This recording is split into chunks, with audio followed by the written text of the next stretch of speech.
अध्याय 2001 रागिनी का अश्विनी पर हमला। ये कोई अजीब बात नहीं है कि जिन्हें भेजा गया था वे मारे गए। तुम वास्तव में उस महिला की रक्षक हो, बूढ़ी महिला ने अश्विनी से कहा। उसे उम्मीद नहीं थी कि अश्विनी लया की रक्षक बन जाएगी।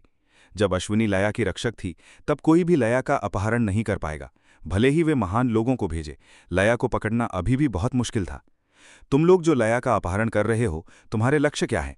ऐसा लगता है कि तुम लोग फिर से कुछ बड़ी योजना बना रहे हो। अश्विनी ने अपने सामने खड़ी उस महिला से कहा।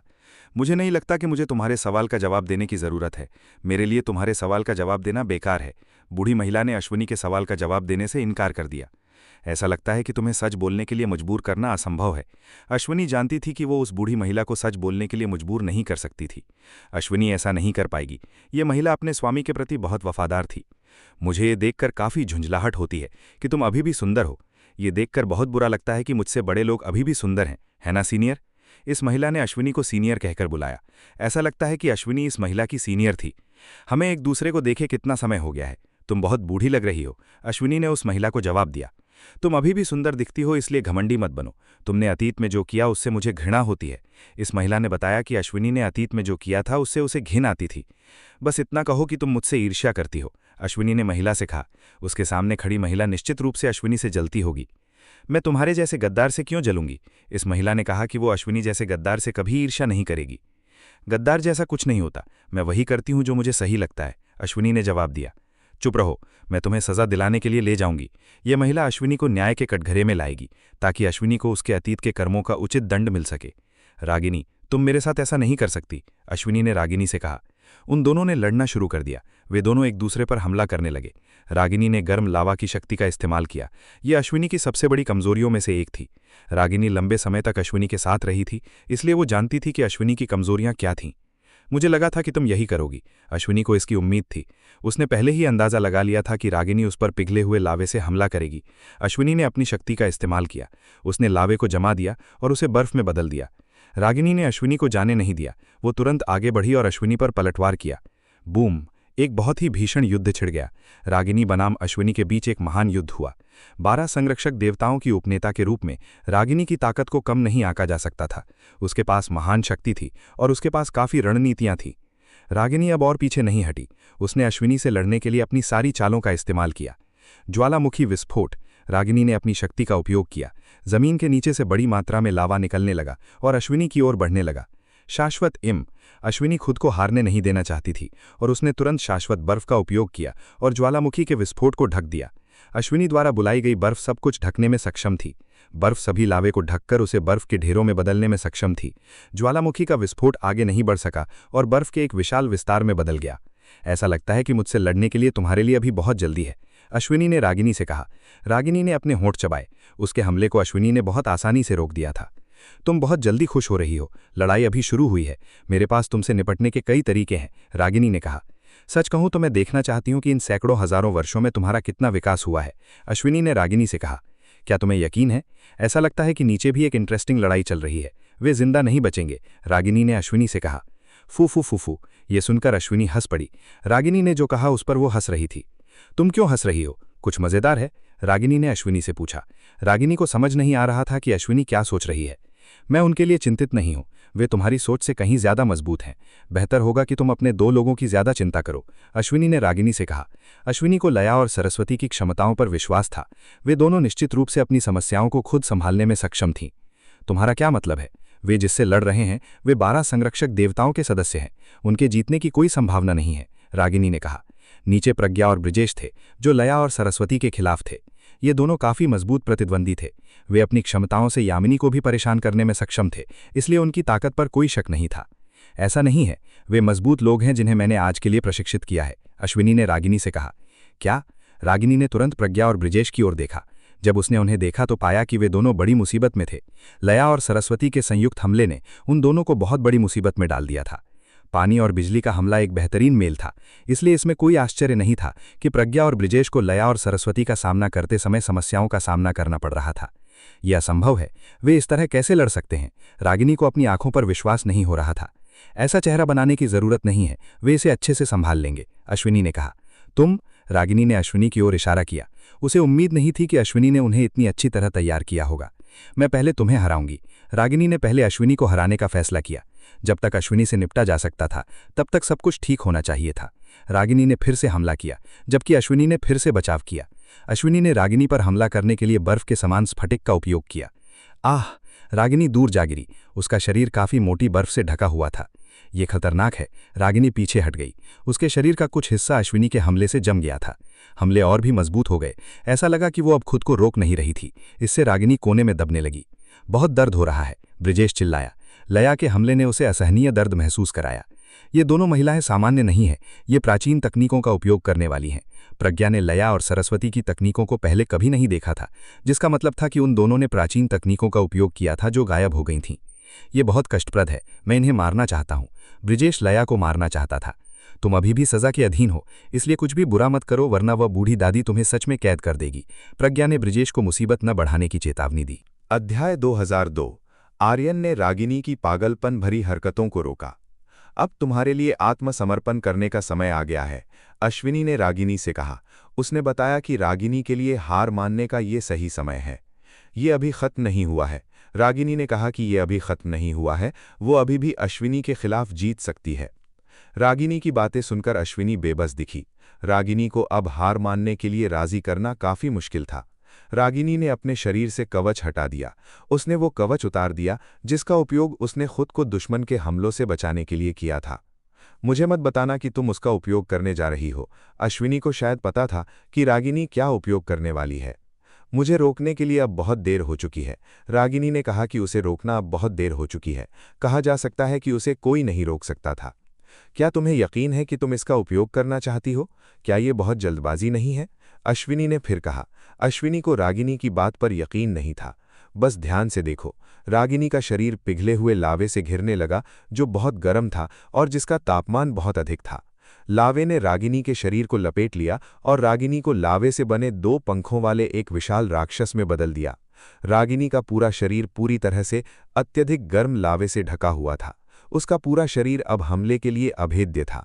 यदि हमलावर को जबरन हमला करना पड़ा तो वो अत्यधिक गर्म तरल लावे की गर्मी से तुरंत पिघल जाएगा। देखते हैं कि क्या तुम मेरे वर्तमान रूप में मुझे रोक पाती हो, रागिनी ने अश्विनी से कहा। क्या अश्विनी रागिनी को रोकने में सक्षम थी, जो एक शक्तिशाली राक्षस में बदल गई थी? रागिनी ने अश्विनी पर हमला किया। उसने काफी विनाशकारी हमले के साथ अश्विनी पर हमला किया। लावा प्रहार। रागिनी ने अश्विनी पर काफी बड़े लावे के प्रहार से हमला किया। इस प्रहार ने अश्विनी को पीछे हटने पर मजबूर कर दिया। अश्विनी पीछे हट गई। रागिनी से हमला प्राप्त करने पर उसने कुछ कदम पीछे लिए। तुमने देखा मेरा ये हमला? इस बार मैं बहुत अधिक शक्तिशाली हूं। तुम्हारे पास जीतने का कोई मौका नहीं है, रागिनी ने अश्विनी से कहा। अश्विनी रागिनी के हमले से कोने में दबने लगी। रागिनी के अंधाधुंध हमले ने अश्विनी को सफलतापूर्वक घेर लिया। अश्विनी वास्तव में घिरी नहीं थी, क्योंकि वो जानबूझकर रागिनी के हमले से बच रही थी। अश्विनी ने रागिनी के हमले का निरीक्षण किया। उसने रागिनी के कमजोर बिंदु को देखा। इस महिला का कमजोर बिंदु कहाँ है? अश्विनी ने ध्यान से देखा। वो रागिनी के कमजोर बिंदु का निरीक्षण कर रही थी। मिल गया। थोड़ी देर देखने के बाद अश्विनी को रागिनी का कमजोर बिंदु मिल गया। धड़ाम। रागिनी का कमजोर बिंदु मिलने के बाद अश्विनी ने तुरंत रागिनी पर हमला किया। रागिनी को अश्विनी के हमले से पीछे हटने पर मजबूर होना पड़ा। धिक्कार है, वो मेरे हमले को रोकने में कामयाब रही। रागिनी अब चिढ़ने लगी। उसने देखा कि अश्विनी अभी भी उसके मजबूत हमले का सामना करने में सक्षम थी। अश्विनी ने अपनी हथेली उठाई। अश्विनी की हथेली से एक बर्फ का स्फटिक निकला, जो बहुत सुंदर लग रहा था। अश्विनी ने अपने हाथ में मौजूद बर्फ के स्फटिक को फूंक दिया। जब बर्फ का स्फटिक फूंका गया तो वो छोटे स्फटिकों में बदल गया, जो बर्फ की तरह दिखते थे। वे छोटे स्फटिक तुरंत उड़ गए और रागिनी के शरीर के चारों ओर लिपट गए। तुम क्या करने की कोशिश कर रही हो? तुम्हारा ये हमला मुझे चोट नहीं पहुंचा पाएगा, रागिनी ने अश्विनी से कहा। अश्विनी का हमला रागिनी की रक्षा को भेदने में सक्षम नहीं होगा। रागिनी ने पहले ही अपने शरीर के सभी हिस्सों पर परत चढ़ा दी थी, इसलिए अश्विनी के हमले उसके शरीर के अंदर नहीं घुस पाएंगे। तुमने जो कहा उस पर फिर से विचार करो, अश्विनी ने रागिनी से कहा। उसने रागिनी को अपने द्वारा उपयोग किए गए शब्दों के बारे में फिर से सोचने के लिए कहा।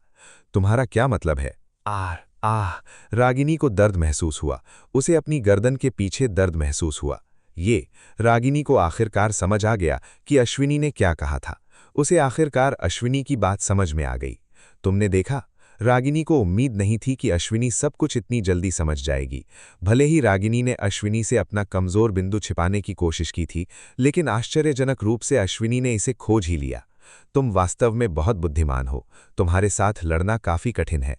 रागिनी ने अश्विनी के खिलाफ संघर्ष किया। ये स्पष्ट था कि अश्विनी ने बुद्धिमत्ता का अच्छी तरह से उपयोग किया। अश्विनी ने रागिनी से लड़ने के लिए समृद्ध अनुभव और ज्ञान का उपयोग किया। प्रशंसा के लिए धन्यवाद, लेकिन तुम्हें अपनी वर्तमान स्थिति के बारे में चिंतित होना चाहिए, अश्विनी ने रागिनी से कहा। रागिनी को खांसी हुई, उसने खून की उल्टी की। अश्विनी का हमला रागिनी के आंतरिक अंगों में घुसने के लिए काफी मजबूत था। अश्विनी ने रागिनी पर हमलों की बौछार जारी रखी। अश्विनी ने रागिनी पर अत्यंत शक्तिशाली हमलों की वर्षा की। रागिनी, जो पहले इतनी अहंकारी थी, अब इतनी कमजोर हो गई थी कि वो केवल अश्विनी के हमले के खिलाफ अपना बचाव कर सकती थी। नहीं, मैं इस तरह जारी नहीं रख सकती। अगर ये इसी तरह चलता रहा तो मेरी रक्षा टूट जाएगी। रागिनी इस तरह जारी नहीं रख सकती थी। रागिनी अश्विनी को युद्ध जीतने नहीं दे सकती थी। विश्व विनाशकारी लावा। रागिनी के पास कोई दूसरा रास्ता नहीं था। उसने पासा पलटने के लिए अपने पास मौजूद सबसे मजबूत तकनीक का उपयोग किया। ये रागिनी के पास मौजूद सबसे मजबूत तकनीक थी। इसका उपयोग करने के लिए रागिनी को अपनी वर्तमान ऊर्जा का लगभग 9/10 हिस्सा चाहिए था। क्या तुम इस पूरे स्थान को नष्ट करने की कोशिश कर रही हो? अश्विनी ने रागिनी से कहा। रागिनी ने जो किया वो बहुत अधिक था। वो इस स्थान के सभी लोगों को मार सकती थी। क्या मुझे ऐसी चीजों की परवाह है? मेरा लक्ष्य तुम्हें हराना है। मैं सब कुछ करूंगी, भले ही इसकी कीमत इस जगह के हर व्यक्ति को चुकानी पड़े, रागिनी ने अश्विनी से कहा। रागिनी काफी पागल थी। सिर्फ अश्विनी को हराने के लिए वो लोगों को बलि के रूप में उपयोग करने के लिए तैयार थी। जैसे जैसे तुम्हारी उम्र बढ़ रही है, तुम और भी पागल होती जा रही हो। अश्विनी ने देखा कि रागिनी और भी पागल होती जा रही थी। अश्विनी नहीं जानती थी कि रागिनी के साथ क्या हुआ था। वो अब ऐसी पागल महिला के रूप में कैसे बड़ी हो गई। इस बार अश्विनी रागिनी के हमले को नहीं रोक पाएगी। रागिनी के हमले में जमीन के नीचे मौजूद लावे का उपयोग किया गया था। अश्विनी के लिए जमीन के नीचे मौजूद भारी मात्रा में लावे को रोकना काफी मुश्किल था। बूम! आर्यन पहुंच गया। वो समझने के लिए बिल्कुल सही समय पर पहुंचा। तुम आ गए? अश्विनी ने आर्यन को देखा। उसने आर्यन को आते हुए देखा। ये महिला क्या कर रही है? नक्षत्र की नींव की संरचना अस्थिर हो रही है, आर्यन ने अश्विनी से पूछा। ये उस महिला की करतूत है। उसने जमीन में लावे को अस्थिर करने के लिए अपनी शक्ति का उपयोग किया। कहा जा सकता है कि अगर वो चाहे तो इस जगह को नष्ट कर सकती है, अश्विनी ने आर्यन से कहा। एक काफी डरावनी और बहुत अजीब शक्ति। तो ये 12 संरक्षक देवताओं में नंबर 2 की ताकत है, आर्यन ने रागिनी की ओर देखते हुए कहा। तुम? रागिनी ने आर्यन को देखा। उसे लगा कि उसके सामने ये आदमी खतरनाक है। ये एहसास, रागिनी सावधान थी। ये आदमी अश्विनी से कहीं ज्यादा खतरनाक लग रहा था। सावधान रहें, वो एक खतरनाक व्यक्ति है, प्रज्ञा ने रागिनी से कहा। प्रज्ञा को पता चल गया था कि आर्यन कौन था। वो बेहतर जानती थी कि आर्यन कौन था। तुम्हारा क्या मतलब है? रागिनी ने प्रज्ञा से पूछा। ये जो तुम लड़ाई कर रही हो, ये बहुत हुआ। आर्यन ने अपना हाथ जमीन पर रखा। जब आर्यन ने अपना हाथ जमीन पर रखा तो भूकंप और कंपन तुरंत रुक गए। क्या हुआ? रागिनी जो हो रहा था उसे देखकर उलझन में थी। उसे समझ नहीं आ रहा था कि क्या हो रहा है। अध्याय 2003। आर्यन बनाम ब्रिजेश और प्रज्ञा, दोबारा मुकाबला। रागिनी ने अपनी सारी शक्ति लगा दी थी, लेकिन विश्व विनाशकारी लावा अचानक क्यों रुक गया और कहीं गायब हो गया? वो वही था जिसने हमें लगभग मार डाला था और हंसा को यहां लाया था। प्रज्ञा ने बताया कि अभी जो आदमी आया था वो कौन था? तो तुम हो। रागिनी को आखिरकार एहसास हुआ कि उसके सामने वाला व्यक्ति कौन था। रागिनी उस व्यक्ति से मिली जिसे वो ढूंढ रहे थे। मुझे अब अपना परिचय देने की आवश्यकता नहीं है, आप सभी को पता होना चाहिए कि मैं कौन हूं। आर्यन अपना परिचय नहीं देगा। उसे यकीन था कि हर कोई पहले से ही जानता है कि वो कौन है। तुम आखिरकार सामने आना चाहते हो, ये बहुत अच्छा है, इससे हमारा काम आसान हो गया है, रागिनी ने आर्यन से कहा। इस तरह रागिनी का काम आसान हो जाएगा। क्या तुम इतने समय से मेरी तलाश कर रही थी? मुझे उम्मीद नहीं थी कि तुम मुझे खोजने में इतनी सक्रिय होगी, आर्यन ने रागिनी से कहा। तुम एक ऐसे व्यक्ति हो जिसने बहुत अराजकता पैदा की है। इस दुनिया में तुम्हारी मौजूदगी की जरूरत नहीं है, रागिनी ने आर्यन से कहा। अगर तुम हमारे साथ जुड़ने का फैसला करते हो तो हम तुम्हें सजा से मुक्त कर देंगे, रागिनी ने आर्यन को साथ जुड़ने के लिए कहा, ताकि वो इस दुनिया से खत्म होने से बच सके। अगर तुम साथ आते हो तो तुम्हें वो सब मिल सकता है जो तुम चाहते हो, रागिनी ने आर्यन से कहा। रागिनी ने आर्यन को लुभाने के लिए काफी मीठे शब्दों का इस्तेमाल किया। वो आर्यन को अपने साथ खींचना चाहती थी। अगर आर्यन शामिल होने के लिए तैयार होता तो ये बहुत अच्छी बात होती। उसकी बात मत सुनो, वो तुम्हें अपनी कठपुतली बनाने की कोशिश कर रही है, अश्विनी ने आर्यन से कहा। मुझे खेद है, लेकिन मुझे आप लोगों के साथ जुड़ने में कोई दिलचस्पी नहीं है। आर्यन निश्चित रूप से शामिल नहीं होगा। उसे दूसरों के नियमों के तहत रहना पसंद नहीं था। वो दूसरों के किसी भी बंधन के बिना एक स्वतंत्र जीवन जीना पसंद करता था।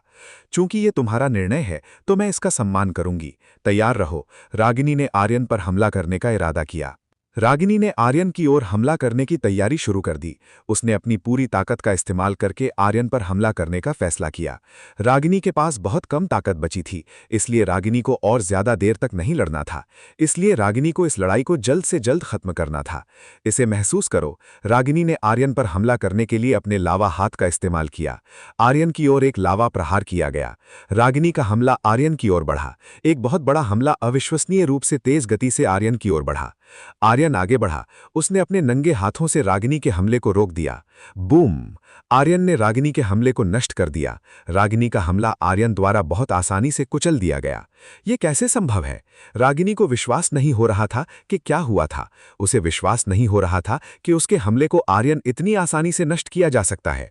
Breaking meteor blow! आर्यन ने रागिनी की ओर एक हमला किया। नहीं! रागिनी चिल्लाई। उसके पास आर्यन के हमले से बचने का समय नहीं था। धड़ाम! आर्यन को रागिनी का हमला लगा। उसके शरीर पर मौजूद सारा लावा कवच आर्यन के हमले से नष्ट हो गया। रागिनी तुरंत पीछे हट गई। उसने तुरंत आर्यन से दूरी बना ली।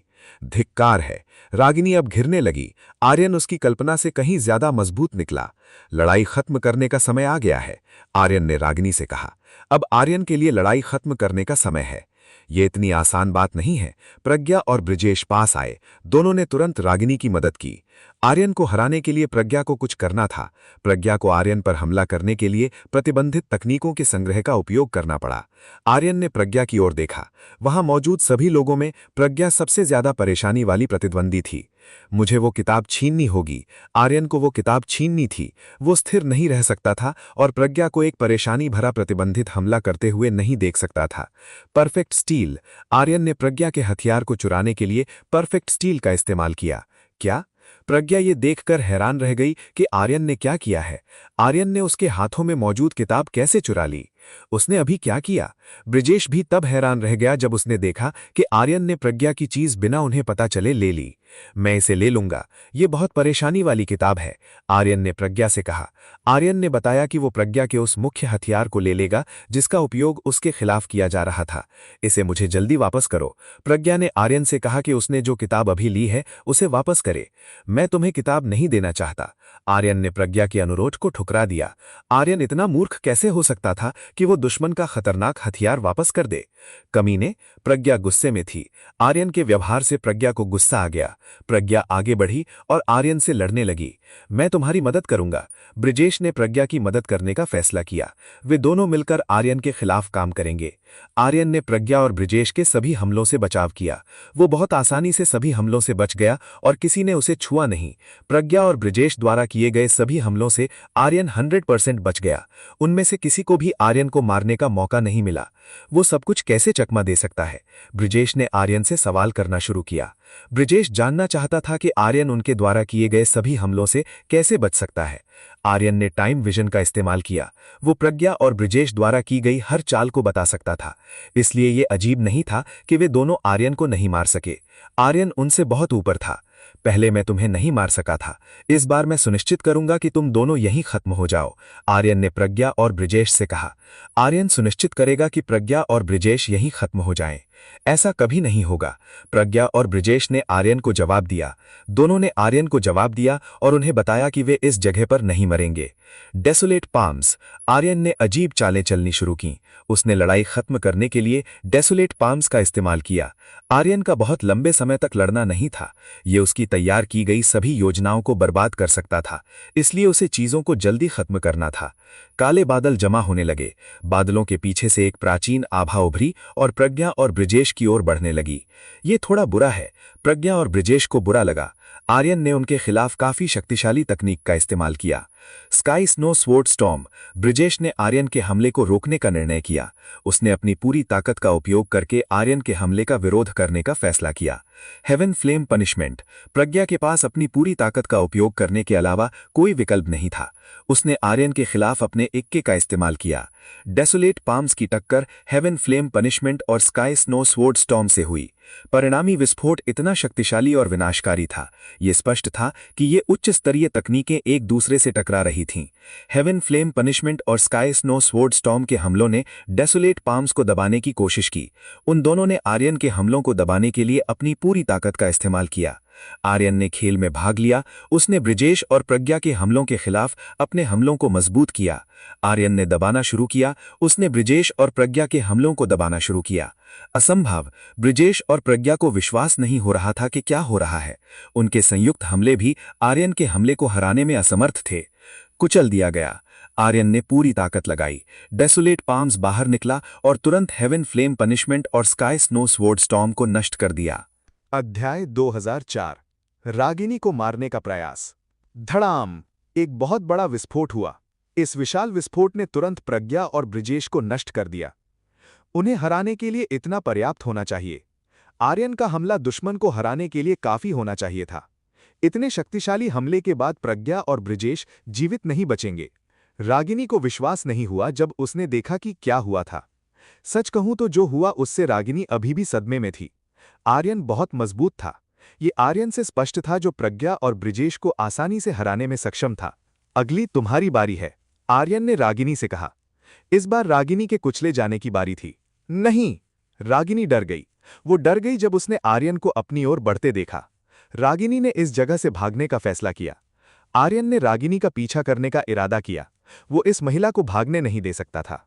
बस मुझे उसका पीछा करने दो, अश्विनी ने आर्यन से कहा। वो रागिनी के पीछे जाएगी। ठीक है। आर्यन समझ गया कि वो अश्विनी को इस मामले को सुलझाने देगा। रागिनी ने पोर्टल खोला। ये स्पष्ट था कि रागिनी इस जगह को छोड़ना चाहती थी। अश्विनी ने रागिनी का पीछा करने का इरादा किया।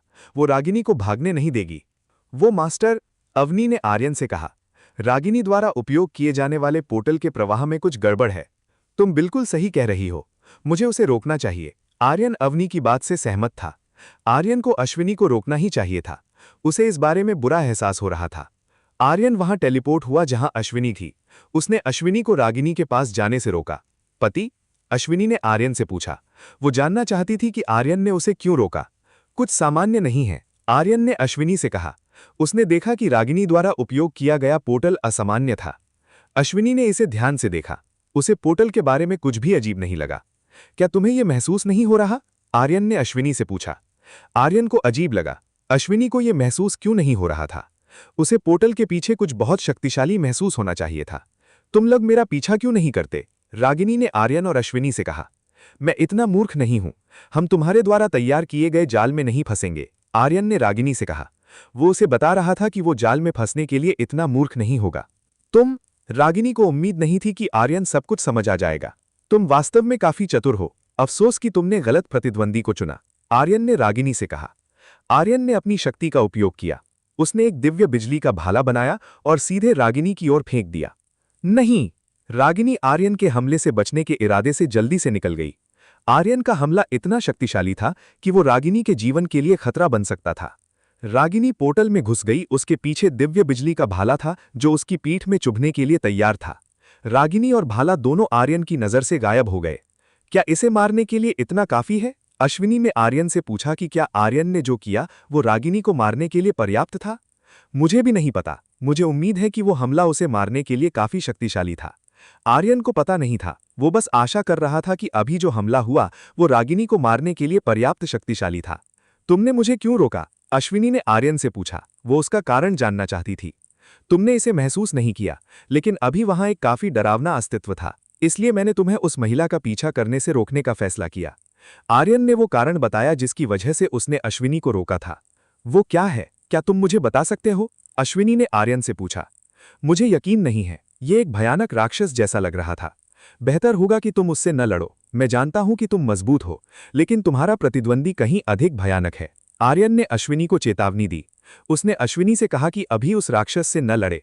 चलो इस गड़बड़ी को तुरंत साफ करते हैं। बाहर बहुत सारे लोग हो सकते हैं। आर्यन ने अश्विनी से इस जगह को ठीक करने के लिए कहा।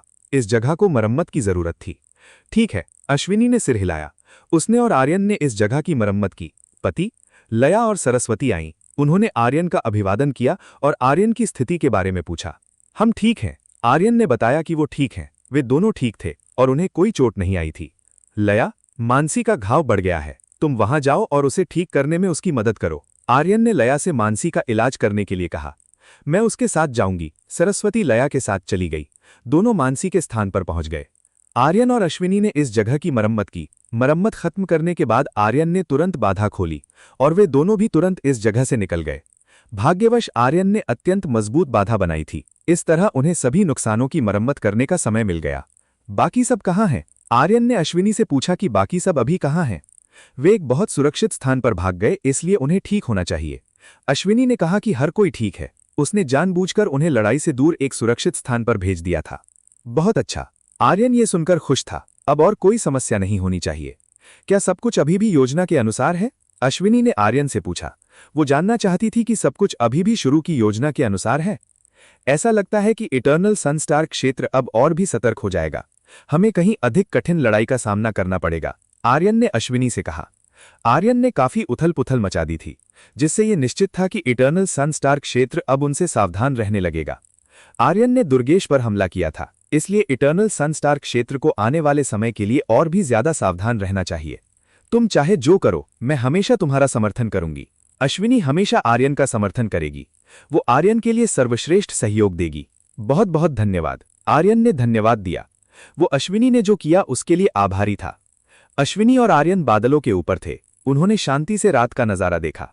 आर्यन ने अश्विनी के साथ रात का समय बिताया। उन दोनों ने अपना समय साथ बिताया। उन दोनों ने वास्तव में अपने समय का आनंद लिया। आर्यन वापस मानसी के स्थान की ओर चल दिया। इसी बीच अश्विनी ने जाकर देखने का फैसला किया कि आर्यन की अन्य महिलाएं क्या कर रही हैं। अश्विनी लया को आर्यन के भरोसे छोड़ सकती थी। आर्यन के साथ होने पर लया की सुरक्षा की गारंटी थी। लया वर्तमान में मानसी के घाव का इलाज कर रही थी। लया की मदद से मानसी के ठीक होने की गति बढ़ गई। तुम्हारी स्थिति कैसी है? आर्यन ने मानसी से पूछा। सब कुछ ठीक है। लया ने मुझे बहुत जल्दी ठीक कर दिया है। मानसी ने लया को उसके किए के लिए धन्यवाद दिया। दीदी मानसी, आपको मुझे धन्यवाद देने की जरूरत नहीं है। आपको ठीक करना मेरा कर्तव्य है, लया ने मानसी से कहा। क्या हुआ? यामिनी ने आर्यन से पूछा। उसने आर्यन से पूछा कि अभी क्या हुआ था। आर्यन ने सब कुछ समझाया। उसने यामिनी को बताया कि अभी क्या हुआ था। तो वे वापस आए थे। तुम्हें मुझे बुलाना चाहिए था। आर्यन बदला लेना चाहती थी। आर्यन मुस्कुराए बिना नहीं रह सका। सब कुछ बहुत जल्दी हुआ, इसलिए आर्यन के पास यामिनी को बुलाने का समय नहीं था। अध्याय 2005 महान शक्ति का आगमन 1। कोई बात नहीं, मैं पहले से ही खुश हूं कि तुमने उन्हें हरा दिया, यामिनी ने आर्यन से कहा। वह पहले से ही काफी प्रसन्न थी कि आर्यन ने उस दुश्मन को मात दे दी है जिसने उसे इतनी परेशानी में डाला था। आर्यन ने सिर हिलाया। दुश्मन को हराना उन दोनों का साझा लक्ष्य था, इसलिए आर्यन ने जो किया वह बिल्कुल सही कदम था। तुम्हारे अगले मुकाबले का क्या? यामिनी ने आर्यन से पूछा। वह जानना चाहती थी कि आर्यन अगला मैच कैसे खेलेगा। सब कुछ नियंत्रण में है, सब ठीक हो जाएगा, आर्यन ने आश्वासन दिया। उसने कहा कि वह अपनी ओर से हर संभव प्रयास करेगा। मुझे उम्मीद है कि तुम अच्छा प्रदर्शन करोगे, यामिनी ने कहा। उसे आर्यन से काफी उम्मीदें थीं। मैं निश्चित रूप से बेहतर करूंगा, लेकिन अगर मैं जीत गया तो क्या तुम मुझे कोई उपहार दोगी? आर्यन ने मुस्कुराते हुए यामिनी से पूछा। ये सुनते ही यामिनी का चेहरा शर्म से लाल हो गया।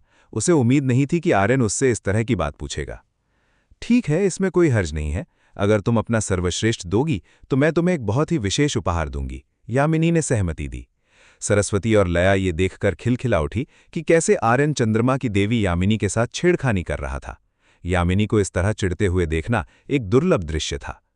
अब मुझे चलना चाहिए, आर्यन ने यामिनी, सरस्वती, लया और मानसी से कहा। वह पहले वापस जाएगा। सावधान रहना, उन सभी ने एक साथ कहा।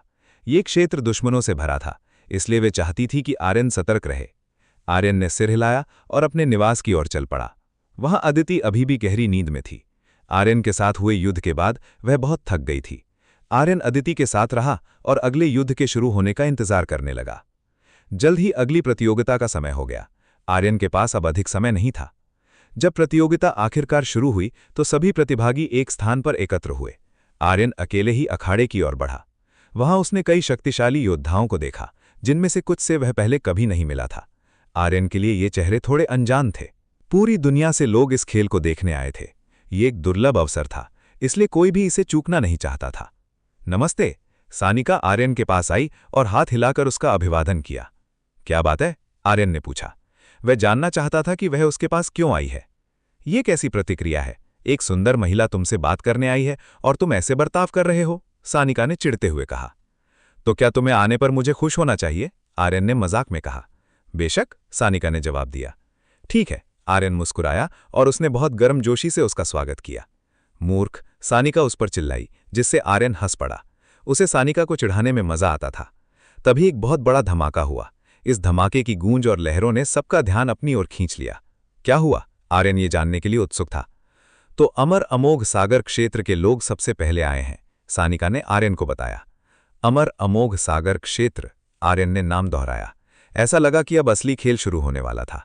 सब लोग उस दिशा में देखने लगे जहां से अमर अमोघ सागर क्षेत्र के लोग आ रहे थे। हर कोई उन्हें देखने के लिए बेताब था। जब साहिल और सागर अखाड़े में आए तो उनकी शक्तिशाली आभा ने पूरे माहौल को घेर लिया। वे एक प्रभावशाली अंदाज में आए थे ताकि सबको अपनी असीम शक्ति का एहसास करा सकें। उनके पीछे अमर अमोघ सागर क्षेत्र के कई एल्डर और सैनिक भी थे। उनकी ताकत वास्तव में बहुत बड़ी है, सानिका ने आर्यन को सचेत किया। उसने बताया कि उनकी शक्ति इतनी है कि वे दुनिया को हिला सकते हैं। मुझे तो यह सामान्य ही लग रहा है, आर्यन ने शांति से कहा। क्या? सानिका यह सुनकर दंग रह गई। उसे उम्मीद नहीं थी कि आर्यन अमर अमोघ सागर क्षेत्र के बारे में ऐसी बात कहेगा। अगर साहिल या सागर ने यह सुन लिया होता तो आर्यन बड़ी मुसीबत में पड़ जाता। क्या तुम मरना चाहते हो? सानिका ने आर्यन का कान खींचते हुए कहा। तुम्हारी ये बातें हम दोनों को मुश्किल में डाल सकती हैं।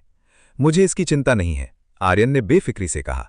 अमर अमोघ सागर क्षेत्र उसका दुश्मन था तो वह उनकी परवाह क्यों करता? सानिका के पास अब कहने को कुछ नहीं बचा था। साहिल, सागर और उनके साथियों ने अपनी वीआईपी सीटों पर जगह ले ली, जो दर्शकों से काफी दूर थी ताकि उन्हें कोई परेशान न कर सके। वे अभी तक नहीं आए हैं, बहुत देर कर रहे हैं, सागर ने अपने पिता से कहा। वे आलसी लोग हैं, इसलिए वे जल्दी नहीं आएंगे, साहिल ने जवाब दिया। आप सही कह रहे हैं पिताजी, हमारा सबसे पहले आना ही ये साबित करता है कि हम उनसे बेहतर और मेहनती हैं, सागर ने गर्व से कहा। दोनों अपनी श्रेष्ठता की बातें करते रहे, भूलकर कि वे वास्तव में कितने क्रूर थे। तभी एक और धमाका हुआ और एक नई बड़ी शक्ति का आगमन हुआ। अगली आने वाली यामिनी थी, जो माधुरी और वीणा के साथ आई थी। माधुरी के साथ कुछ एल्डर भी थे। Blue moon God star realm के आंतरिक परिवर्तनों के कारण यामिनी ज्यादा लोगों को नहीं लाई थी। उसने कुछ भरोसेमंद लोगों को साथ लिया और बाकी को साम्राज्य की सुरक्षा के लिए पीछे छोड़ दिया। वाह, देखो कौन आया है! अखाड़े में मौजूद लोग यामिनी को देखकर उत्साहित हो गए। पश्चिमी गॉड रियल्म की इस सुंदरी को देखना सबके लिए गर्व की बात थी। चंद्रमा की देवी के पीछे भी एक अद्भुत सुंदरी है। लोगों ने माधुरी की ओर इशारा किया। माधुरी की सुंदरता किसी भी तरह से यामिनी से कम नहीं थी। दोनों का साथ होना किसी दिव्य दृश्य से कम नहीं था। वे वास्तव में बहुत सुंदर लग रही हैं, आर्यन ने मून ड्रेस में माधुरी और यामिनी को देखते हुए मन ही मन कहा। उन्हें घूरना बंद करो, वे तुम्हारी पहुंच से बाहर हैं, सानिका ने आर्यन को टोका। अध्याय 2006 महान शक्ति का आगमन 2। यामिनी और माधुरी के आगमन ने जबरदस्त हलचल पैदा कर दी थी। उनका आगमन सबसे जीवंत था। सागर और साहिल की तुलना में ये कहीं अधिक उत्साहपूर्ण था। धिक्कार है, ये कैसी प्रतिक्रिया है? सागर लोगों द्वारा दिखाई जा रही प्रतिक्रियाओं को देखकर असंतुष्ट लग रहा था। जब लोगों ने यामिनी और माधुरी को देखा तो उनकी प्रतिक्रिया देखकर वो नाखुश था। चंद्रमा की देवी बदली हुई लग रही हैं। ऐसा लगता है कि उन्होंने पहले ही पूर्ण शक्ति प्राप्त कर ली है। साहिल ने यामिनी की ओर देखा। वो यामिनी द्वारा किए गए परिवर्तनों को देख सकता था। वर्तमान यामिनी बहुत मजबूत लग रही थी। वो पहले की तुलना में अधिक शक्तिशाली लग रही थी। शायद उन्होंने अभी अभी कोई सफलता प्राप्त की है। सागर ने कहा कि यामिनी ने अभी अभी एक नया स्तर हासिल किया है। ये संभावना काफी अधिक है। साहिल सहमत था। सबसे अधिक संभावना है कि यामिनी ने अभी अभी एक सफलता प्राप्त की है। यामिनी माधुरी और वीणा को उनके स्थान पर ले गई। उन्होंने उन पर नजर रखने वाली कई आंखों को नजरअंदाज कर दिया। यहाँ बहुत सारे लोग हैं। यहाँ कितने लोग हैं? माधुरी ने पहली बार इतनी संख्या में लोगों को देखा था। उसने अपने जीवन में कभी इतने लोग नहीं देखे थे। पृथ्वी के निवासियों की तुलना में ये कुछ भी नहीं था। ये एक बहुत बड़ी घटना है, इसलिए ये अजीब नहीं है कि इतने सारे लोग यहाँ आते हैं, यामिनी ने माधुरी से कहा। उसने उसे बताया कि ये एक बहुत बड़ी घटना थी, इसलिए ये अजीब नहीं होगा कि इस आयोजन में इतने सारे लोग शामिल हों। वैसे वो कहाँ है? यामिनी जानना चाहती थी कि आर्यन कहाँ है। उसे अभी तक पता नहीं चला था कि आर्यन कहाँ था। मुझे उसे ढूंढने दो। माधुरी ने आर्यन को खोजने की कोशिश की। माधुरी ने बहुत जल्दी आर्यन के ठिकाने का पता लगा लिया। उसने आर्यन को सानिका के साथ पाया। वो वहाँ है। माधुरी ने आर्यन की ओर इशारा करते हुए यामिनी को बताया। यामिनी ने आर्यन की ओर देखा। जब यामिनी ने आर्यन को देखा तो उसने पाया कि आर्यन हमेशा की तुलना में थोड़ा अलग था। ओह, उसने अपना पुराना रूप धारण किया हुआ है। वो ऐसा क्यों करेगा? यामिनी ने बमुश्किल इस पर ध्यान दिया। आर्यन हमेशा की तरह एक अजीब रूप धारण किए हुए था। शायद वो महिलाओं द्वारा घेरे जाने से डरता है। वो बहुत सुंदर है, ये उसके लिए परेशानी का सबब बन जाएगा। माधुरी को वो कारण पता था कि आर्यन ने अपना असली रूप क्यों नहीं इस्तेमाल किया। तुम बिल्कुल सही कह रही हो। इस जगह पर उच्च वर्ग के परिवारों की बहुत सारी सुंदरियां हैं। यामिनी ने चारों ओर देखा। इस जगह के आसपास इतनी सारी उच्च वर्गीय महिलाएं थीं। अगर वे सभी आर्यन का पीछा करतीं तो ये परेशानी भरा होता। वो हमेशा की तरह अभी भी अपनी ताकत छिपा रहा है। छोटी बहन माधुरी, क्या तुम आर्यन की ताकत जानती हो? यामिनी ने माधुरी से पूछा। मुझे भी नहीं पता।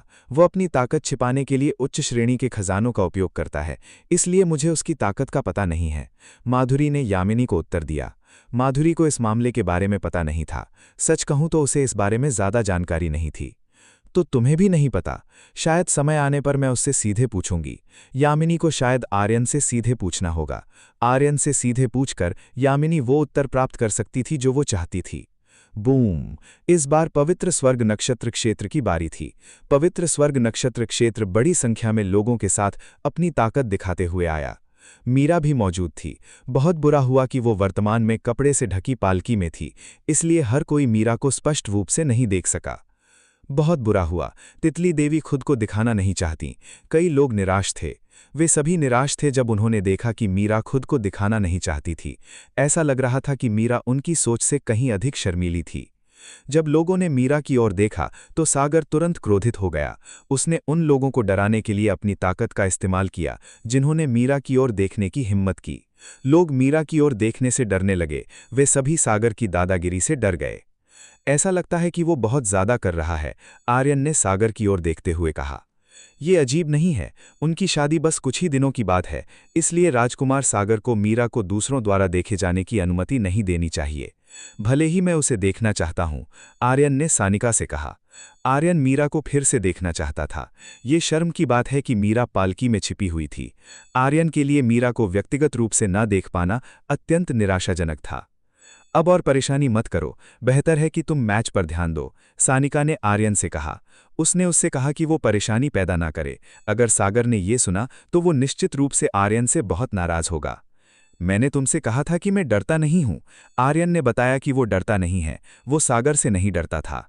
मुझे नहीं पता कि तुम्हारी नसें किस चीज से बनी हैं। तुम इतनी बहादुर कैसे हो सकती हो? सानिका को नहीं पता था कि आर्यन की नसें किस चीज से बनी थी। उसमें इतना साहस कैसे आया? सानिका बता सकती थी कि आर्यन एक बहुत ही बहादुर आदमी था। वो सागर के आमने सामने होने पर भी नहीं डरता था। पूर्वांश ने मीरा की ओर देखा। किसी कारण से मीरा सार्वजनिक रूप से खुद को दिखाना नहीं चाहती थी, जबकि अगर वो खुद को सार्वजनिक रूप से दिखाना चाहती तो ये बहुत बड़ी बात होती। पूर्वांश मीरा द्वारा किए जा रहे काम का सम्मान करता है। वो मीरा द्वारा लिए गए निर्णयों का सम्मान करता है। शुरुआत से ही मीरा बाहर नहीं जाना चाहती थी। वो वास्तव में बाहर नहीं आना चाहती थी और खुद को सार्वजनिक रूप से दिखाना नहीं चाहती थी। गायत्री, क्या तुमने उसे ढूंढ लिया? मीरा ने आर्यन के ठिकाने के बारे में पूछा। मैंने अभी तक उसे नहीं देखा है। क्या आपको यकीन है कि वो आ रहा है? शायद वो अभी तक नहीं आया है, गायत्री ने मीरा से कहा। उसने अभी तक आर्यन को नहीं ढूंढा है। उसे यहाँ होना चाहिए। उसकी तलाश जारी रखो। मीरा ने गायत्री को आर्यन के ठिकाने का पता लगाने को कहा। उसने गायत्री को आर्यन के ठिकाने का पता लगाने को कहा।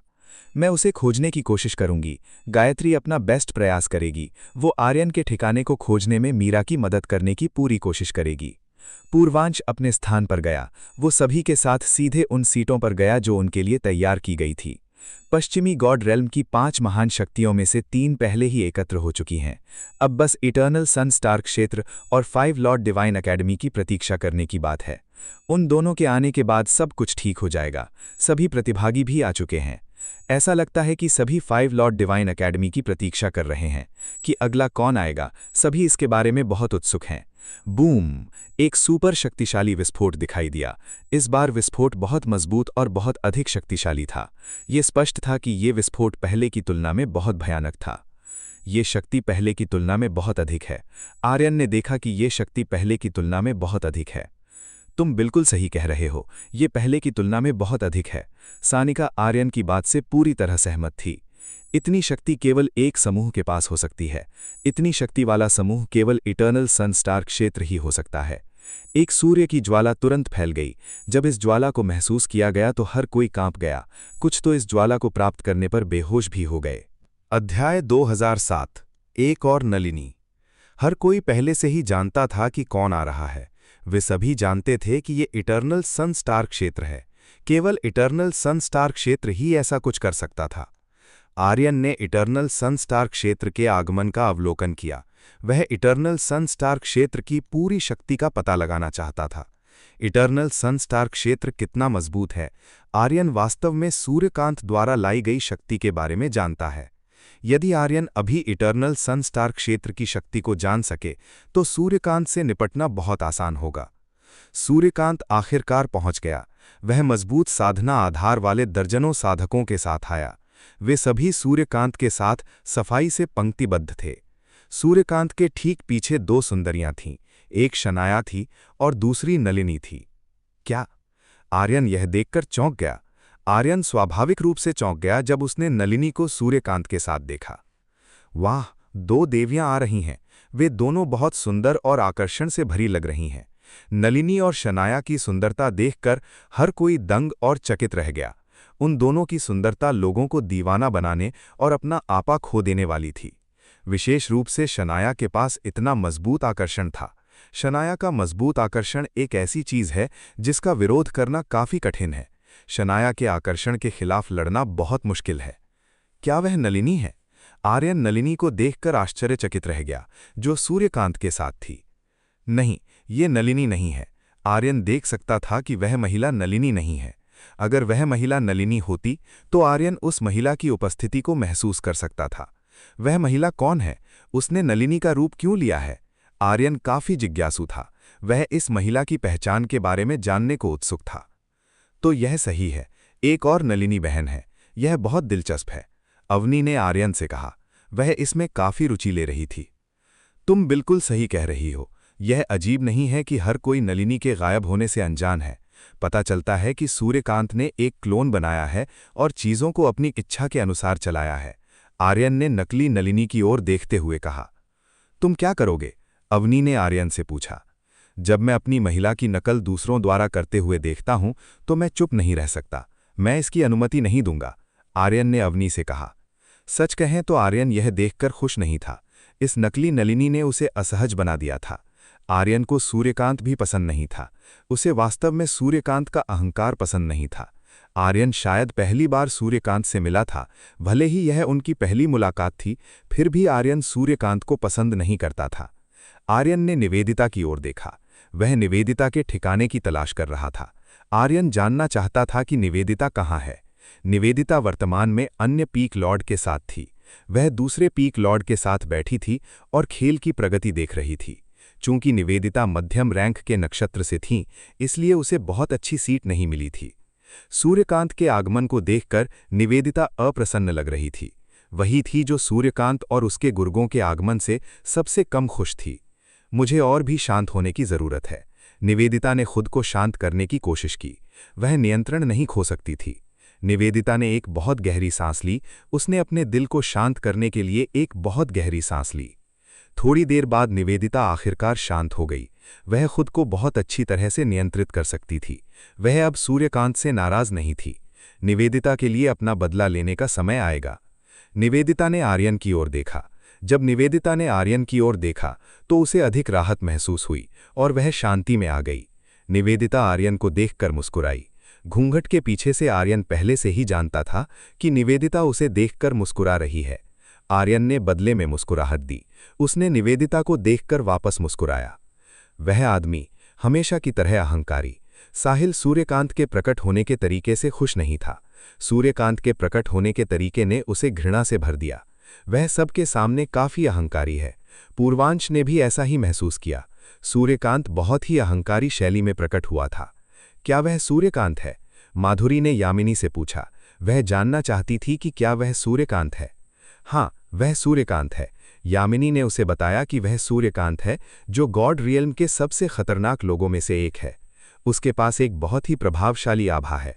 क्या उससे लड़ना आसान होगा? माधुरी ने यामिनी से पूछा। सूर्यकांत और उसके गुर्गों की शक्ति को देखते हुए उनके जीतने की संभावना बहुत कम होगी। वह वास्तव में गॉड रियल्म के सबसे कठिन विरोधियों में से एक है।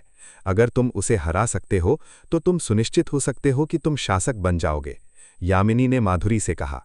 यामिनी ने सूर्यकांत की शक्ति के बारे में विस्तार से बताया। जब तक कोई सूर्यकांत को हरा सकता था, तब तक उनके पास नया राजा बनने का मौका था। मुझे उम्मीद है कि पति ठीक रहेंगे। माधुरी केवल यही उम्मीद कर सकती थी कि आर्यन ठीक रहेंगे। उसने आर्यन के लिए शुभकामनाएं दी। वह ठीक रहेंगे, उन पर विश्वास करो, यामिनी ने माधुरी से कहा। माधुरी ने सिर हिलाया। वह आर्यन पर विश्वास करने की कोशिश करेगी। उसका मानना है कि आर्यन हर चीज से गुजर सकता है। जहां चाहा है वहां राह है। उन्हें देखो, वे सभी इस बात से अप्रसन्न होंगे जिस तरीके से हम आए हैं, सूर्यकांत ने अपने पीछे वालों से कहा। उसने बताया कि ये लोग सूर्यकांत के आने के तरीके को पसंद नहीं करते थे। उनकी परवाह कौन करता है? शनाया को वास्तव में इस बात की परवाह नहीं थी। वह इस बात को ध्यान में रखते हुए परवाह नहीं करती थी कि इस जगह पर हर कोई एक दूसरे के साथ नहीं मिलता है। तुम बिल्कुल सही कह रहे हो।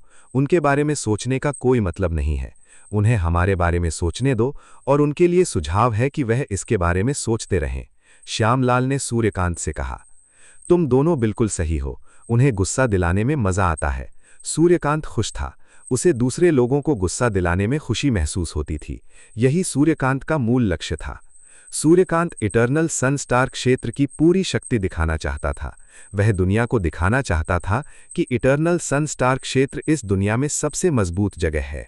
सूर्यकांत और इटर्नल सन स्टार क्षेत्र ऐसी जगहें थीं जो दूसरों द्वारा पहचाने जाने की संतुष्टि से भरी थीं। कम महत्वाकांक्षी लोगों के लिए वहां अस्वस्थ जगहें थीं। सभी मेंबर उच्च महत्वाकांक्षी लोग थे। वे इस दुनिया के शिखर तक पहुंचना चाहते थे और शासक बनना चाहते थे। इसलिए यह अजीब नहीं था कि इटर्नल सन स्टार क्षेत्र गॉड रियल्म में सबसे शक्तिशाली स्थान बन गया। चलो, सूर्यकांत ने इटर्नल सन स्टार क्षेत्र के सभी लोगों को अपना स्थान ग्रहण करने के लिए आमंत्रित किया। सूर्यकांत और इटर्नल सन स्टार क्षेत्र का आगमन इस जगह को और भी भीड़भाड़ वाला बना दिया। लोग शांत होने लगे। वे बहुत तेज आवाज करने की हिम्मत नहीं करते। वे सभी गॉड रियल्म की महान शक्तियों के क्रोध को भड़काने से डरते थे। अगर वे ऐसा करते तो निश्चित रूप से बड़ी मुसीबत में पड़ जाते। इसलिए सावधानी के तौर पर बेहतर है कि वे शांत रहें और गड़बड़ ना करें। अब जबकि केवल 5 लॉर्ड डिवाइन अकेडमी बची है, वे अभी तक नहीं आए हैं। ऐसा लगता है कि कुछ उन्हें इस जगह पर आने में देरी कर रहा है। ऐसा लगता है कि वे जानबूझकर सबसे अंत में आ रहे हैं। मेजबान के रूप में उन्हें सबसे अंत में दिखना चाहिए। अध्याय 2008 पर्वतारोहण प्रतियोगिता 1। कुछ क्षणों के बाद 5 लॉर्ड डिवाइन अकादमी के प्रधानाचार्य और शिक्षक आए।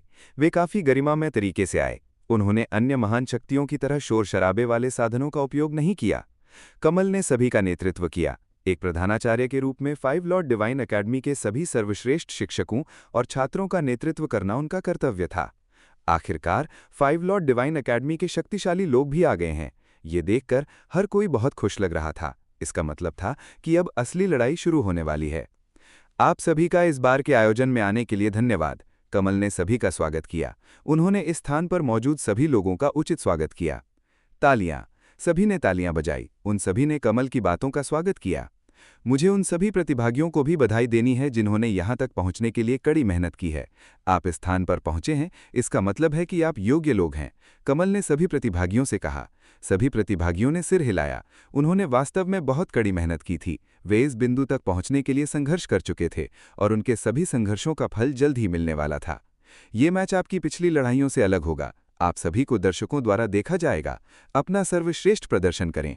शायद आप उन लोगों में से एक हो सकते हैं जिन्हें यहां मौजूद महान शक्तियों में से किसी एक में प्रवेश मिल जाए। कमल ने सभी से कहा कि वे और अधिक मेहनत करें और सबके लिए बेहतरीन प्रदर्शन दिखाएं। इस तरह उनके पास किसी शक्तिशाली व्यक्ति द्वारा चुने जाने का मौका होगा। सभी ने कमल की बात सुनते हुए सिर हिलाया। सभी प्रतिभागी कमल की बात से सहमत थे। उन्हें सर्वश्रेष्ठ बनने के लिए कड़ी मेहनत करनी थी। जब तक वे अपना सर्वश्रेष्ठ देंगे तब तक वे उन्हें देख रहे शक्तिशाली लोगों की नज़रों में अच्छे दिखेंगे। लावण्या, सबको नियम समझाओ। कमल ने लावण्या से अगले मैच के नियम समझाने को कहा। ठीक है। लावण्या आगे बढ़ी और उन नियमों को समझाना शुरू किया जिनका पालन सभी को करना था। आप सभी यहाँ इकट्ठा हों, मैं आप सभी को नियम समझाऊंगी। लावण्या ने सभी प्रतिभागियों को इकट्ठा होने का आदेश दिया। हर कोई तुरंत इकट्ठा हो गया। वे सभी तुरंत लावण्या के सामने सफाई से पंक्तिबद्ध हो गए। चलो चलें। सानिका ने आर्यन को आमंत्रित किया। उसने आर्यन को दूसरों के साथ इकट्ठा होने के लिए कहा। आर्यन सानिका के पीछे चल दिया।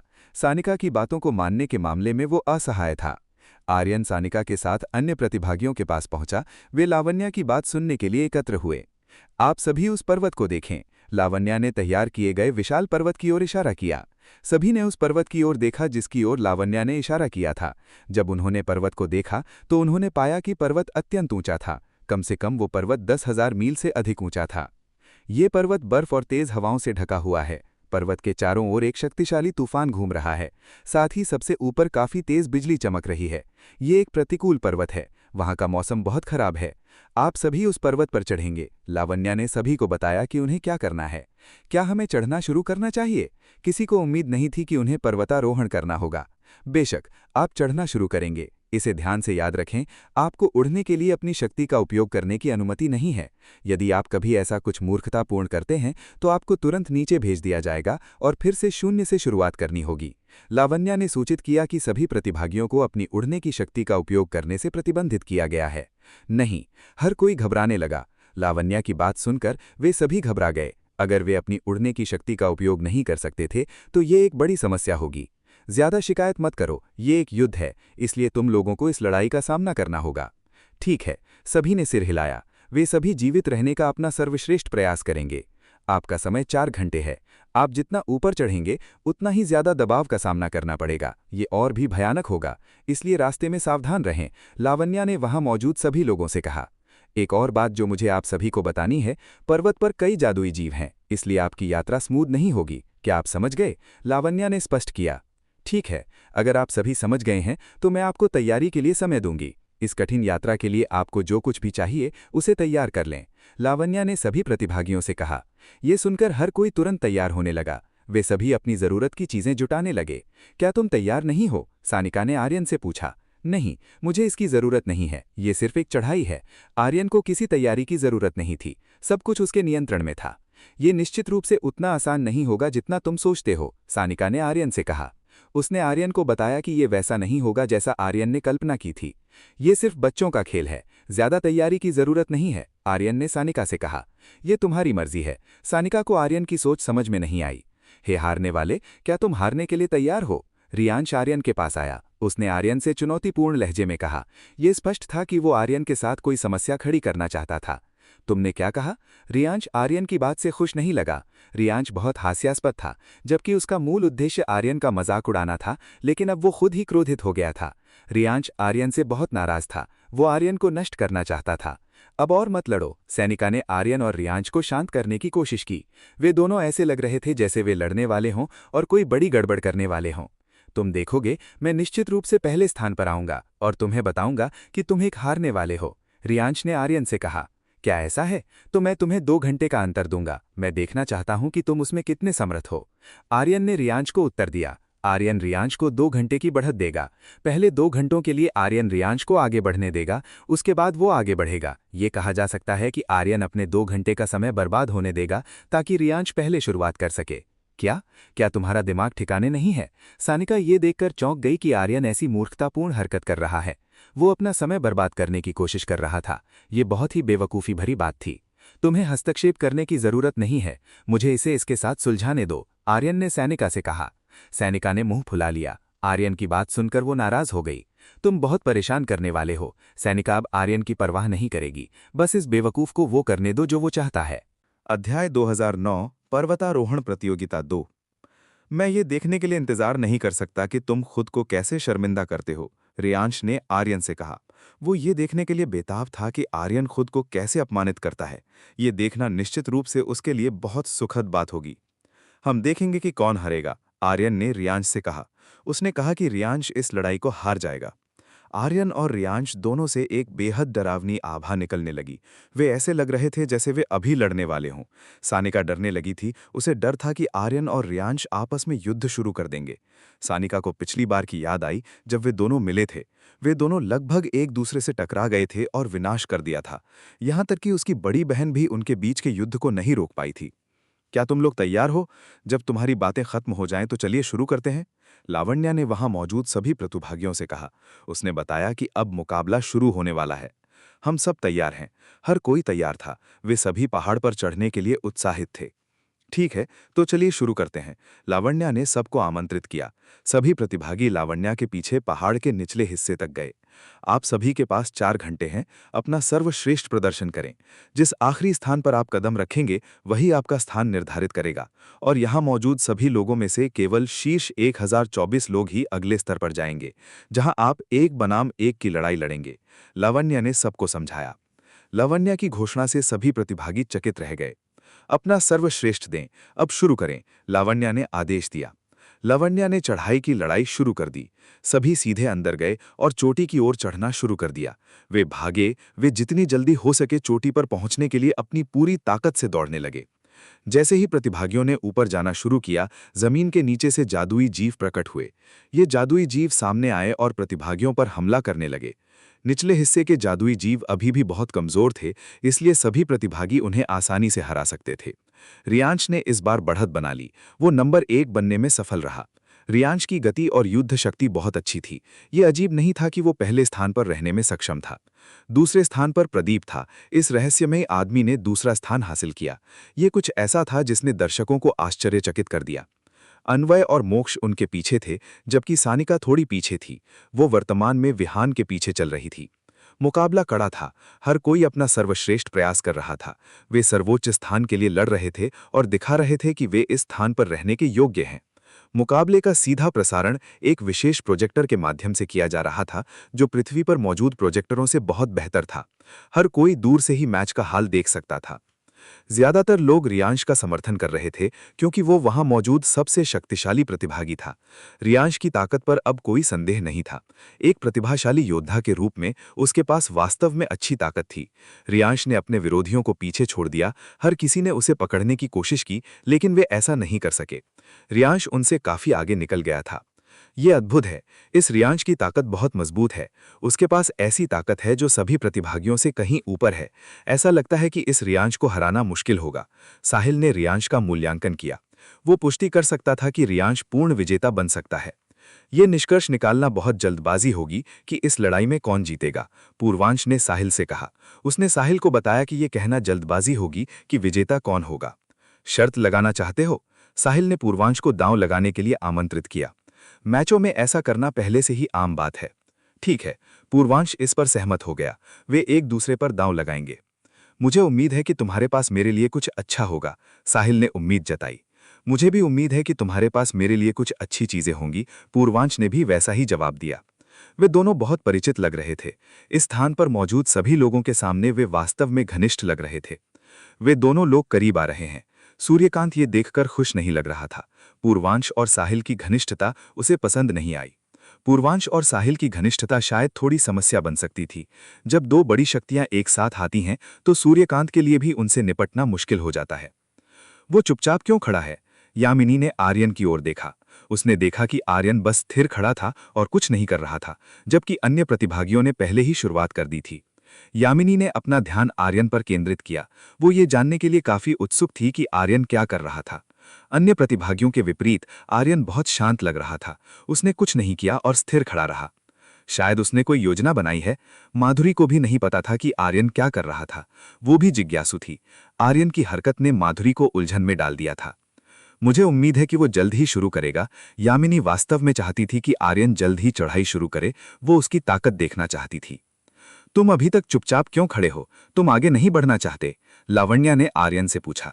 आर्यन ने उसे फिर से उलझन में डाल दिया था। ये व्यक्ति हमेशा अजीब और अतार्किक काम करता है। कोई बात नहीं, मैं बस इंतजार कर रहा हूं, आर्यन ने बताया। तुम किस चीज का इंतजार कर रहे हो? लावण्या ये जानने को उत्सुक थी। तुम नहीं समझोगी कि मेरा क्या मतलब है, आर्यन ने लावण्या से कहा कि उसे नहीं पता चलेगा कि आर्यन का क्या इरादा है। तुमने क्या कहा? लावण्या चिढ़ गई। आर्यन ने उसके ज्ञान को कम आंका था, जिससे वो असंतुष्ट हो गई। हे। आर्यन हंसा। लावण्या को चिढ़ाने में सफल होने पर वो बहुत खुश था। बेहतर होगा कि तुम शुरू करो, वरना तुम आखिरी हो जाओगे, लावण्या ने आर्यन से कहा। क्या तुम मेरी चिंता कर रही हो? मुझे उम्मीद नहीं थी कि शिक्षिका लावण्या मेरे लिए इतनी चिंतित होंगी। आर्यन की बात सुनकर लावण्या बहुत शर्मिंदा हुई। कौन तुम्हारी चिंता कर रहा है? मुझे तुम्हारी बिल्कुल चिंता नहीं है, लावण्या ने सफाई दी। फिर तुम मेरे काम में दखल देने की जहमत क्यों उठा रही हो? आर्यन ने पूछा कि लावण्या को उसके काम की देखभाल करने की क्या जरूरत है। लावण्या चुप हो गई। वो आर्यन के सवाल का जवाब देने में उलझ गई थी। इस बार आर्यन का सवाल उसके लिए काफी मुश्किल था। तुम प्रतिभागी हो, इसलिए मुझे ये सुनिश्चित करना चाहिए कि तुम अपनी क्षमता बाहर लाओ। लावण्या ने उसे डांटने के लिए एक उचित बहाना ढूंढ लिया। अगर मैं यहां असफल भी हो जाता हूं तो इससे तुम्हारा कोई नुकसान नहीं होगा, आर्यन ने लावण्या से कहा। मूर्ख, मैं अब तुम्हारी परवाह नहीं करूंगी, लावण्या ने जाने का फैसला किया। अध्याय 2010 पर्वतारोहण प्रतियोगिता 3। हे, वो वास्तव में गुस्से में है। आर्यन ये देखकर काफी खुश था। लावण्या को क्रोधित देखकर आर्यन को बहुत आनंद आ रहा था। आर्यन के लिए लावण्या को चिढ़ाना एक मजेदार काम था। अभी भी समय है, मुझे बस कुछ समय बातचीत में बिताना चाहिए। क्योंकि अभी भी समय बचा था, आर्यन ने लावण्या के साथ बातचीत करने का फैसला किया। लावण्या को छेड़ना एक बहुत ही मजेदार काम था। आर्यन लावण्या को चिढ़ाने में कभी बोर नहीं होता था। आर्यन ने लावण्या से बात करना शुरू किया। उन दोनों के बीच एक बहुत अच्छा संवाद स्थापित होने लगा। पहले तो लावण्या आर्यन से बात करने को तैयार नहीं थी, लेकिन आर्यन के साथ कुछ शब्द बोलने के बाद वो आर्यन में बहुत दिलचस्पी लेने लगी। आर्यन की बातों ने लावण्या को बहुत प्रभावित किया। वो आर्यन की हर बात में बहुत रुचि ले रही थी। वो एक प्रतिभागी क्या कर रहा है, हर कोई आर्यन की ओर देख रहा था। अन्य प्रतिभागियों के विपरीत आर्यन इसके बजाय लावण्या के साथ गप्पे मारने में व्यस्त था, जबकि अन्य प्रतिभागी चोटी पर चढ़ने की पूरी कोशिश कर रहे थे। यही वो है, मीरा ने आखिरकार आर्यन के ठिकाने का पता लगा लिया। उसने आखिरकार आर्यन को ढूंढ लिया, जो इस समय लावण्या से बात कर रहा था। कुमारी, क्या ये आर्यन है? वो पहले से अलग दिख रहा है। गायत्री आर्यन द्वारा किए गए बदलावों से हैरान थी। आर्यन पहले से अलग दिख रहा था। निस्संदेह ही आर्यन ही है। मीरा को पूरा यकीन था कि ये आर्यन था। केवल आर्यन ही चीजों को करने में इतना निश्चिंत हो सकता था। आपको क्या लगता है कि वो क्या कर रहा है? गायत्री ये जानने के लिए काफी उत्सुक थी कि आर्यन क्या कर रहा है। क्या तुम देख नहीं सकती कि वो एक सुंदर महिला के साथ छेड़खानी कर रहा है? मीरा ने गायत्री से कहा। जब मीरा ने आर्यन को लावण्या को चिढ़ाते हुए देखा तो वो खुश नहीं दिखी। इस सुंदर देवी के मन में ईर्ष्या महसूस हो रही थी। भले ही कल रात ही आर्यन ने उसे छेड़ा था, उसे उम्मीद नहीं थी कि यह आदमी इतनी जल्दी दिल बदल लेगा। गायत्री ने मीरा की ओर देखा। वो देख सकती थी कि मीरा जो हो रहा था उससे नाराज थी। कुमारी, कृपया शांत हो जाइए। गायत्री ने मीरा को शांत करने की कोशिश की। गायत्री ने मीरा को शांत करने का प्रयास किया, जो खराब मूड में थी। मीरा ने ठंडी सांस भरी। वो शांत और गंभीर होने लगी। हाफ। गायत्री ये देखकर खुश थी कि मीरा शांत हो गई है। मीरा अब शांत होकर उसकी बात सुनने को तैयार थी। वो अभी भी पहले जैसा ही है। वो अभी भी एक बच्चे जैसा दिखता है। गायत्री ने आर्यन की ओर देखा। जब गायत्री ने आर्यन को देखा तो उसने पाया कि आर्यन अभी भी एक बच्चे जैसा था। आर्यन को पूरी तरह से परिपक्व होने में लंबा समय लग सकता है। गायत्री को अभी तक आर्यन के अनुभवों के बारे में नहीं पता था। अगर उसे आर्यन के अनुभवों के बारे में पता होता तो शायद वो अपनी बात बदल देती। ये देखकर कि आर्यन हिस्सा नहीं लेना चाहता, लोगों ने आर्यन को नजरअंदाज करना शुरू कर दिया। उन्होंने आर्यन की अनदेखी की और सामने चल रही लड़ाई पर ध्यान केंद्रित करना शुरू किया। लड़ाई और भी दिलचस्प होती जा रही थी। हर कोई भाग रहा था और रास्ते में मिलने वाले जादुई जीवों को पार कर रहा था। 10 मील, 20 मील, 50 मील, 70 मील, 100 मील, 200 मील, 300 मील। रियांश 300 मील की दूरी तक पहुंचने वाला पहला व्यक्ति बन गया। इस दूरी को पार करने के बाद रियांश की गति धीमी और धीमी होती गई। जैसे जैसे उसकी चढ़ाई ऊंची होती गई, आगे बढ़ना उतना ही कठिन होता गया। एक बहुत ही भारी बर्फबारी और तूफान ने रियांश के रास्ते को घेर लिया। इससे निश्चित रूप से रियांश को कठिनाई हुई। उसे पूरी गति से आगे बढ़ने में मुश्किल हो रही थी। परिणाम स्वरूप उसने आगे बढ़ते रहने के लिए अपनी गति धीमी कर दी। अन्य प्रतिभागी अभी भी 150 से 180 मील की दूरी पर थे, जबकि प्रतिभाशाली प्रतिभागी 230 मील की दूरी पर पहुंच चुके थे। उनकी यात्रा अत्यंत कठिन हो गई थी। उन्होंने महसूस किया कि जैसे जैसे वो आगे बढ़ रहे थे, इस स्थान का दबाव और भी तीव्र होता जा रहा था। लावण्या सच कह रही थी, जैसे जैसे आप ऊपर जाते हैं, यात्रा उतनी ही कठिन हो जाती है। ये स्थान के सभी प्रतिभागियों के लिए एक समस्या बन जाएगी। 1 घंटे से अधिक का समय बीत चुका था। अब केवल 3 घंटे बचे थे। हर कोई अपना बेस्ट प्रयास कर रहा था। आर्यन, तुम क्या कर रहे हो? निवेदिता ने आर्यन से पूछा। वो जानना चाहती थी कि आर्यन इस समय क्या कर रहा है। ओ पत्नी, क्या बात है? आर्यन ने निवेदिता से वापस पूछा। तुम अभी भी वही पूछ रही हो जो मैं पूछ रही हूं। तुम क्या कर रहे हो? तुम उस महिला के साथ छेड़खानी क्यों कर रहे हो? तुम तुरंत चढ़ना शुरू क्यों नहीं करते? अन्य प्रतिभागी पहले ही चोटी के रास्ते का 1/3 हिस्सा पार कर चुके हैं। निवेदिता ने लावण्या को चिढ़ाने के लिए आर्यन को डांटा। कोई बात नहीं, सब कुछ नियंत्रण में है। आर्यन ने निवेदिता से कहा कि सब कुछ नियंत्रण में था, सब कुछ ठीक हो जाएगा, इसलिए निवेदिता को इस मामले के बारे में ज्यादा चिंता करने की जरूरत नहीं है। दूसरों को परेशान करना बंद करो और आगे बढ़ना शुरू करो, निवेदिता ने आर्यन से कहा। मैं बस थोड़ी देर में आगे बढ़ने वाला हूं, इसलिए वहां धैर्यपूर्वक प्रतीक्षा करें, आर्यन ने निवेदिता से कहा। आर्यन, तुम अभी भी जवाब देने की हिम्मत करते हो? निवेदिता ने आर्यन से कहा। वो आर्यन पर भड़क रही थी। आर्यन ने ध्वनि प्रसारण बंद कर दिया। वो निवेदिता का गुस्सा सुनने की हिम्मत नहीं कर सकता। जब वो गुस्से में होती है तो बहुत भयानक होती है। आर्यन को बस इतना पता था कि निवेदिता गुस्से में बहुत भयानक होगी। आर्यन के लिए बेहतर था कि वो निवेदिता को ना उकसाए, अन्यथा उसे और लंबी डांट खानी पड़ती। आर्यन ने समय देखा, अभी भी 50 मिनट से कम का समय बचा था। ऐसा लगता है कि ये अभी भी मेरी सोच से थोड़ा अधिक लंबा है। यहाँ इंतजार करना काफी बोरिंग था। आर्यन काफी बोर हो गया था जब उसे इंतजार करने के लिए कहा गया था। हे, वहां ऊपर क्या है? आर्यन ने लावण्या से पूछा। वो जानना चाहता था कि पहाड़ की चोटी पर क्या है। पहाड़ की चोटी पर एक बहुत ही शक्तिशाली राक्षस होगा। वहां एक तलवार होगी। एक बार जब आप उसे खींच लेंगे तो मैच खत्म हो जाएगा, लावण्या ने आर्यन को बताया। उसने आर्यन को बताया कि वहां एक तलवार है और जो कोई भी उसे बाहर निकालेगा वो मैच को समाप्त कर देगा। क्या आप यकीन से मुझे ये बता रही हैं? आर्यन ने लावण्या से कहा। बेशक, तुम चोटी तक नहीं पहुंच पाओगे। चल रही प्रतियोगिता के इतिहास में अभी तक ऐसा कोई नहीं हुआ है जो चोटी तक पहुंचने में सक्षम रहा हो, लावण्या ने आर्यन से कहा। प्रतियोगिता और शिष्यत्व के इतिहास में अभी तक कोई टॉप पर नहीं पहुंच पाया है। यही कारण है कि लावण्या ने आर्यन को ये बात बताने की हिम्मत की। मैं समझ गया, आर्यन ने सिर हिलाया। वो अब समझ गया था कि लावण्या ये बात क्यों बताना चाहती थी। उसे स्पष्ट रूप से विश्वास था कि आर्यन चोटी तक नहीं पहुंच पाएगा। वो अभी भी नहीं हिला है, निवेदिता ने आर्यन की ओर देखा। अब तक आर्यन हिलने को तैयार नहीं था। पीक लॉर्ड निवेदिता, क्या आपके उस शिष्य ने हार मान ली है? वो इस बिंदु तक आ गया है तो उसने हार मानने का फैसला क्यों किया? प्रधान ने पूछा। आर्यन ने हार क्यों मान ली जबकि वो पहले ही इस बिंदु तक आ गया था? मुझे नहीं पता, निवेदिता ने कहा कि उसे नहीं पता था कि आर्यन क्या कर रहा है। उसे लगा कि आर्यन के साथ समझौता नहीं किया जा सकता। अगर आर्यन यहां होता तो शायद निवेदिता उसे डांटती। दुर्भाग्य से आर्यन बहुत दूर था। निवेदिता इस मामले में कुछ नहीं कर सकती थी।